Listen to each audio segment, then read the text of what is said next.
it's too early. But this is the current situation. From 7, about 80%, 70-80% of shops that Kumasi do, Oma tutum, Omuso mumie, Oma bre, Biedrono, Atokrodo. Now, we are calling on the vice president, say, two things. Either say, Jumano Momani yet, and now say, Biedrono, he has no control over it. Either said the vice president of the republic, Jumano, Omomani yet, and now say he has totally lost control. Because all the only discussions I would be a buyer, one allegedly, or call northern region. Okay. So, I dear vice president the end day. And we are the Akoma FM. These are the issues. Any situations ahodwa ekos anopai. You better to deal with it. Now Yaboura, the central business district of Edum, and all that is going on. I am so worrying. And very serious. Yeah, the leaders womono any abre womo kase kofi say for na me ma example obi the message abre me and as also forward this message no me cost of wo asafo omo say na de am ya no Kumasi ne say nipa no ya on person ye bebo ni nyina say osuro say at the end of the day obi be attacking no ananse obi be victimizing no message Obidi Abeni Kofi, good morning. I have keen interest in your discussion this morning. May kind of bro for me react. Na ma church. I have keen interest in your discussion this morning. I am a co-store owner at Asafo. But I don't want to mention my name and the name of my shop. Kofi, if we decide to rise up, it will not help the government in any way. Kofi, this is the situation. When the goods are cleared from the port, we are charged VAT. The goods enter the coastal in Tema. When we buy from Tema, we are charged VAT. Then, when the goods come to Kumasi or wherever, when we are selling in Kumasi too, we are forced to charge VAT. When people buy from us in Kumasi, they are also asked to charge VAT. This is a daylight robbery. But the government came to, I say before the government came to power, we were paying 3% VAT rate. Okay? That flat rate of the buying 3%. Now we are paying 17.5%. Businesses are collapsing. People are bleeding. Are we in a military war? What annoys me is that 17% VAT includes COVID levy. Where is the COVID now? Government is not being fair to Ghanaians. And very soon, we will rise up and demonstrate against the government. Where a messenger will be at the buyer. And Akoma FM. Okay, screenshot to message, straightforward. Now, try sir, we'll have it edited. Not where you. Yes. Now this is the message. For me worry and in the Kumasi and say we need to talk. And we have to talk. Adiano has gotten to a point where everybody is asking who is in charge. Me bo. Last year October here, not dollar. I have 5 cedis. Somewhere 20 pesos, 30 pesos. And all of a sudden, from nowhere, dollar every 11 cedis. Jesus Christ. And there, you say, Obien who are walking bibi. We not hearing the economic messiahs talking. Obien who are or my any commentary on that. There's no position. For message in here. And what you can read it yourself. Be the message in the Bible. Or so one person be money din so. And Obiani wa I crowd say, oh my who the reality on the ground. People are quiet. Man for konwatum and a man for bleed shower. Yep. I tell for a message in Wabet Makai. This is the message. Now, I don't pay you because say who is in charge and who is in control. I will not call another Adolf Hitler. No, he is my president. But Nana, maybe you don't know. And yet, Mr. President, Adiana Yehu, it is dangerous. And with him, Obolo, Adia Yane said, with him said businesses Kumasi affected the whole country. It comes to a standstill. Akoma FM. And can business be any hole? And can business in a warehouse, the pony and the and I want to go. Tema. But businesses, Uber Kumasi is the typical Ejedi Kumasi. This is where people do business. Predominantly about 80%, 90% of people Kumasi be idea. Or bank crana or Boja Kakra or heading or Coco. So the reality on the ground, no, yani Kumasi no, the business environment affected that, affected almost serious, and you know, radio for affected because Nipan or bad radio so no one advert near ten compare. Both say Jerry for Dimika, yan cancel be entry tax. We need to pay tax, but I'm say a choir year faswa ye ji womo na ye tata womo no. That is the situation. Hey. CD to dollar, no? See, I break it down. And how come? Say in less than a dollar, could do 15 CDs. Jesus Christ. And we might have some. A costra and mafomo. The more air costro and mafom that. It is not coming down. Akoma FM.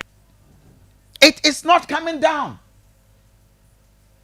My uncle, Evans Inkum, the chief editor himself. Evans, yay, Massa, who did I find another coso? Okay, na mamincha haponi kakranchro. Who say adum yakata kumasi na yaka jedia enwani adum. Na bia mi gase sia no na ni atre eye bia set to be obi ebodondo. Oh, okay. Just say, Adum prisons. Methodist are so down now. Absolutely. If you want to never from Kakanwa, na over ultimate. What's the ultimate? I have saying, and I've been on sugar. And as I say, it's some any star and Yamania, yet the Bria, and I say, Yama bring back the consumables, and I name my idea, Keplabu Sebano. Bonibaka say a hub, and I say, baby, I got a whoop. Tani media, Ubenya, na a baby, I'm name. Na, Kofi, almost a merchant. You got a merchant, and I say, almost free a year on the back. Na, almost so a tall, a chicken and a crack, and victim as no to a back, no matter talk. Na, Oka baby to say a year be a shop here, a way to a be a more, a be a cap cap you and no long car. Almost so at me, a Yakoma also so what me at Yakutobi. Some for foreign and me almost to shops. In fact, send your dick and car, you know, or the okay 80%. Now, so the win there, a camera for stop na.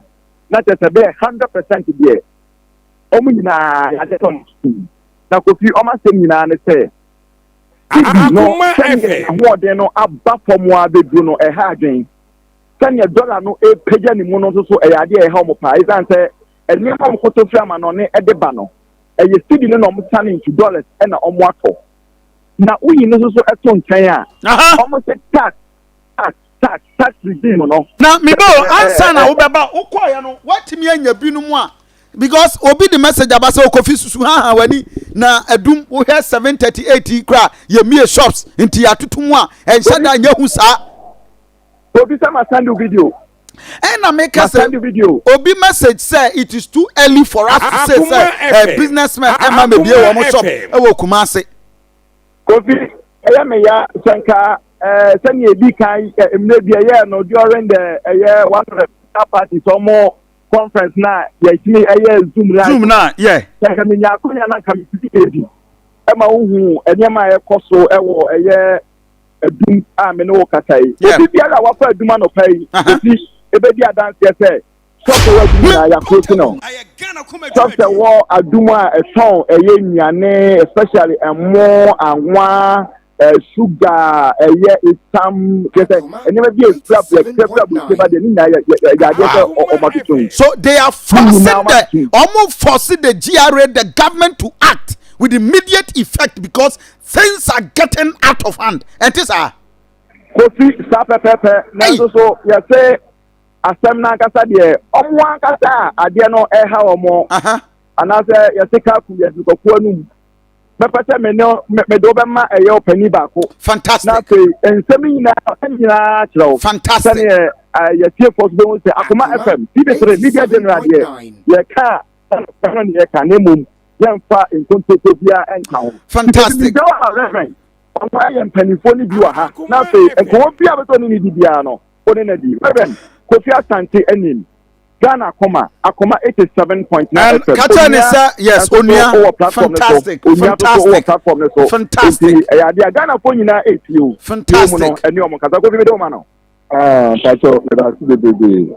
Ọsọfo. Mẹdàsí bebrebe. Reverend. Yes Kofi. Ẹdi ẹ na esi a yẹ si Kumasi sesi a mama ẹhọ ayẹ sẹ nsamampom bọọ. Ẹyi sẹ no ẹdun Kumasi ayẹ kọkọọ ẹna tuntun ẹni brẹ aba Kofi yẹ yẹ economy ẹnọọma ẹkọ yẹ yẹ high interest ẹkọ inflation ẹkọ so nọọma ẹkọ so baade baako ẹ high ẹsẹ yẹ tax system no Kofi yẹ standard rate ẹ yẹ 6% levy. And your flat rate is 4%. Now, we should make 18.5%. Now, I must add that if you never got to add it, you had a bit adding your 2040 to this. You be with the natural 18% in 18.5% more. You normal equal.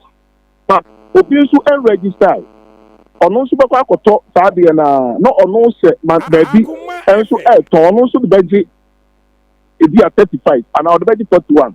In the amount do for no do for no you get you know your normal name say I'm customers no any day emma in the idea of government into the government in the name on tax free source that's what you go be tio pa on tax free source on free manufacturing no say 18.5 no bet ya on free the na me to until manufacturing and fan can home me. The beer or beer or mamu beer.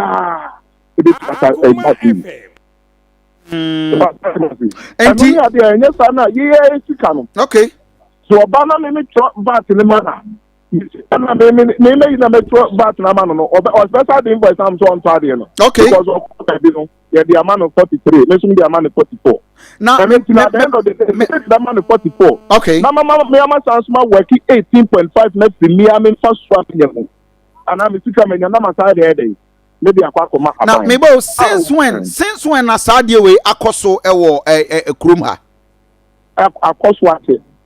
I did Akoswate and in 24 Akasa. Akoma FM. And so what can I cost watcher just this year, 3 years, 4 years? Oh, I cost about 4 years. And why now? I then I fail more to shop. The patch I call any penny cash. So almost a year in penny cash. So now and for car mobile. So land and for shop Omuki, Omuki Nizano, a man and Omun a car near Buan, your no man so say, if you are in top. And look at the new person. No, the person buying it here. The buyer and the best at any in the shop of ground. Then they are not here. Won't send the cannon. The only opportunity and the empty shop for opportunity. Near the deal. And to me, Bo, is that the only problem that VAT rate fatoso na obi a minor percentage so amuntimi fantoso because more the businesses will be going down and already cut down that I know. What are the other challenges? Yeah. Forest, you know, so account, frustration, so account. I just move from 35% to 38%, and also so high. And today, let me put 50 cities. Let me dig that. I bet you now get to the 20 cities. And also another challenge is high. So now more to shop, move to shop no mu e de akere hwan. Yeah, to shop mo say aban emehu e mobona the way see to a shop mo no. Sana that be a shop mo na mo beto 20 million ka kwampo mfanya dey. Eniga, in cash. You see cash.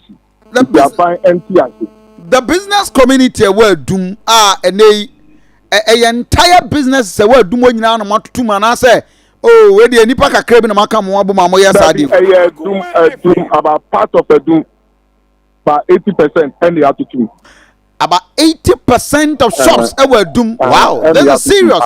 So me go yam fan say wo dear na woton na how bad affected one kasa mama the scenario of somebody all ton sugar obi all ton biscuit me person me yeah ton biscuit you ton dairy you ton milk you ton toffees and you want to turn electric and this animal affect you bia na omu na affect you bia but send you 3% flat rate na ewo ho eye den ne sesan ye badu the 6% ni the 7 ya de amokeken no 3% ni no omo kan ho asem ye no omo kan ho asem na omo e de ba ye de ka normal na ye tua ne de ki any problem okay but na ye tua no but ade ye high no me say on fat from salt onion from salt onion fish about what you say onion free so manufacturing on one you me normal na make no onion no manufacturing on ma me ye be ya obi so onion no manufacturing no no ye be ya yin na ye bo no e be ko pepepe okay so no ya e me ye tia ne de ye ni problem ni aban ni problem but no de ye ni problem ye tax ni de ye ni problem biara but adia higher ni say but registration no ebi mo register ebi abeko area di wa hono enti ama aban no esori ana cheche oguadu to so nko a enti mi bo ebi ame maami o dwam a o tie nkomo yi onya ntiase a na je se osofo wakofa ne ma fritem aba ya je o 6% ebi avat wo de ba ya no evans a wo interview so ba be fa the same idea na wo tua untas yes onu nso ntua emfa VAT of 6% ento so yes sir yeah no the obana me na mayi no ma no yeah that's be VAT no eda so a yeah VAT obana eda so a yeah oba e be affect me so okay enti e be ayi na ya bo no be gina pe enti obana VAT no the manufacturers may be abreye no e say 42 a obeto no 42 okay Akoma FM but when the abine can say 42 now what no one so for 6% eto so anti maybe the 6% no eto so for levy na maybe 1.2 12.5 no eto so a e be ma me bo na me ye no me bo no be kosoro enti the obeba be fa free won so ho no eso abano the current situation is say ono nso mfa nto so na je so ono nso bo no kosoro chen wo de no the obekwa kofuru na enti the first person de ne bo no wo fom but nkai ni nyina bo no be kosoro sai na sending order nya sa wow enti je say one product na ya resolve the tax na ye je mo sa me fa na munu omo kasa ye no de na omo ka kire mu nti a asat now ye da so ati situation we mu Akoma 87.9 yeah okay also for line Adrapo Evans will get back to us now yet so the discussion higher Akoma 87.9 FM the situation ye di unkomo the Central Business District of Edum Jadifu ewo and close down their shops over economic condition. Things are bad. Things are terrible. Omujidi say enyema enkoye and aban emfa nensi from with immediate effect na onto one among. Why are we going through this? Why? Because enyema bebre na enkekansie ni the first omudi dwa omo boka na omo catalog a series of issues event activities the situation affect wɔn one wɔn asɛm nyinaa ne sɛ woba kura yi mu a